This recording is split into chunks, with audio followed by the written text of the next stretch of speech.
Tere tulemast Musta kassi taro lugemisse veevalajad. Siit tuleb lugemine teile nädalaks 25–31 mai. Ma olen teile siia valmis pannud 7 kaarti ja vaatame, mis neil kaartidel teile siis selleks nädalaks öelda on. Aga enne kui ma kaartide juurde lähen, ma tuletan teile meelde, et uue paki selliseid kassitaro kaarte, nii nagu mul siin laual on, loosin ma välja kõigi kanali tellijate vahel siis, kui meid saab siia kokku 250. Siis ma teen selle kohta eraldi video, kus all te saate enda osalemissoovist teada anda. Aga nüüd kaartide juurde. No teile on välja tulnud esimese kaardina Mõõkade 7. Ja tema kõrval on armastajate kaart. Mõõkade 7 on varaste kaart, pettuse kaart, minu jaoks kavala müügimehe kaart. Aga ta võib olla ka ärakasutamise kaart. Nagu selles mõttes, et vot just selles valguses, et siin kõrval on nagu armastajate kaart, mis tähendab valimist. Armastajate kaart kõlab kenasti, aga ta tähendab valikut unistuste ja tegelikkuse vahel. Ta võib olla ka inimeste valimine, et kellega koos olla, kellega koostööd teha või mitte teha. Et üks asi on unistused, et vot ma tahan selle ja sellega seal koostööd teha ja siis me jõuame nii ja nii kaugele, kas või äriplaanidega. Aga tegelikkuses tegelikkuses on teil võib-olla hoopis teine äripartner või koostööpartner või inimene elus. Ja teil tuleks nagu valida, kas sirutada käed siin unistuste poole või siis leppida sellega, mis teil on. Ja selle Mõõkade 7 ja armastajate kaardiga koos tuleb olla lihtsalt tähelepanelik, ettevaatlik. Selles suhtes, mida teile sellel nädalal räägitakse, pakutakse et mis juttu teile aetakse või mida teile pakutakse. See Mõõkade 7 on selline kavalkaart, et kuna ta on minu jaoks kaval müügimees, siis ta ongi selline, et teile pakutakse midagi ja te näete, et oi, see on vägev. Mulle tundub, et teile pakutakse midagi müüa ja teil tulebki valida, kas osta endale näiteks unistuste auto või leppida selle vanaga, mis teil on. Sellepärast müüa, et kõrval on kohe see müntide emand. Ja müntide emandal on jalad maas. Tema on 2 jalaga maa peal naine. Temal on kõik rahaasjad selged. Et tema ei lähe, ei torma seda uut autot ostma. Tema vaatab ringi, tema parandab vana. Ta ei lähe seda uut ostma ja kuna siin on väljas ka see Mõõkade 7, mis hoiatab ja valikute kaart, siis teile pakutakse midagi, mis pealt näha tundub super. Aga ma loodan, et teil on selle müntide emanda tarkus mitte kulutada sellel nädalal üle, minna emotsioonidega kaasa, vaid kaaluda. Lepingud tuleb kindlasti läbi lugeda, sellepärast, et seal ülemal reas on teil veel ka õigluse kaart. Ja õigluse kaart räägib lepingutest, räägib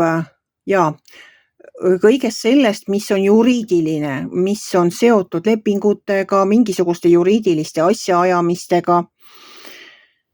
Et mulle tundub et keegi üritab teile või pakub teile mingit asja ja te tõesti kaalute seda.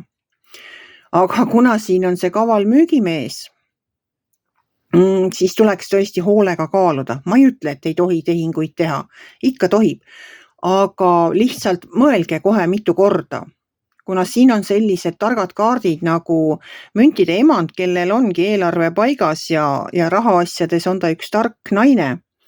Ja ka õiglus, sest õiglus on alati teie poolel. Kui te loete kõik lepingud läbi, siis vast te märkate seal mõnda konksu, mõnda pisikest kirja, et siin on lihtsalt hoiatus. Kaaluge seda, mida teile pakutakse sellel nädalal. Ja võib-olla siin ka natukene lähitulevikus ehk, kuna universumil ei ole aega, siis ma ei saa ju öelda, et vot esmaspäeval teile tehakse pakkumine, kaaluge seda ja vot neljapäeval peate otsuse tegema.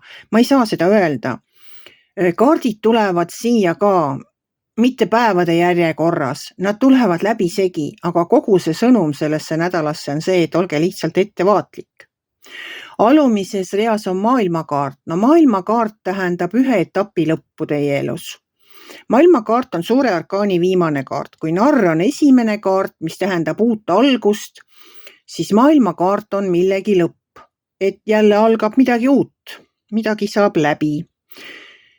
Siis on teil siin väljas veel müntide äss ja sauade 9. No müntide äss minu jaoks on nagu stabiilse sissetuleku kaart. Nagu midagi, võib-olla midagi sellist saab läbi ja hakkate üles ehitama midagi uut, mis teile peaks siis nagu sisse tooma, stabiilselt sissetulekut. No lähete tööle kusagile, saate mingi lisaasja, käivitate mingi projekti pikaajalise. Ja kui te kahtlete selles, kas teha või mitte teha, kui siin nädala alguses on vaja valida ja võib-olla pole need valikud, ei tea, mis head, ja te kahtlete endas, et ei tea, kas ma ikka olen kõigeks selleks, mida ma siin plaanin üldse võimeline, kas ma peaksin seda tegema või mitte, siis viimane kaart on sauade 9 ja tema ütleb seda, et te olete võimsam. Te olete võimsam, kui te ise arvate. Te olete võimsam ka suitsu sees joostes. Te ei pea nagu kartma seda, et teie ei saa hakkama. Et seda kindlasti mitte. Ma arvan, et veevalajad, teil on piisavalt terav mõistus, et näha läbi selle kavala müügimehe knihvid, mitte lasta ennast petta. Teil on piisavalt arukust, et mitte raha emotsioonide ajal kulutada. Midagi teie elus sellel nädalal saab läbi, aga kuna see müntide äss on üks tugev rahakaart, siis kas te ehitate või plaanite ehitada üles midagi sellist, mis teile ka praegu nagu kindlustab selle, et see on pikaajaline ja kuna me oleme ka kuufaasis praegu selles kasvamise faasis, et sellepärast ma nagu arvangi, et ongi tark ja teha nii just praegu, mitte väga edasi lükata.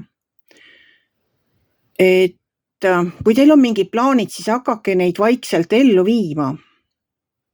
Ärge lükake neid väga kaugele, kuna õiglus on ka teie poolel, et lihtsalt kaaluge, vaadake, mõelge ja tehke ära, kui te näete, et selleks on õige aeg, sest teie ise olete piisavalt valmis ja võimas selleks, et see ära teha. Mis iganes see on teie elus, armsad veevalajad. Mina seda ei tea, aga teie teate. Kui teile minu lugemine meeldis, ärge olge kitsi, pange ikka like pöial üles, võite ka kommenteerida ja kohtume järgmisel nädalal.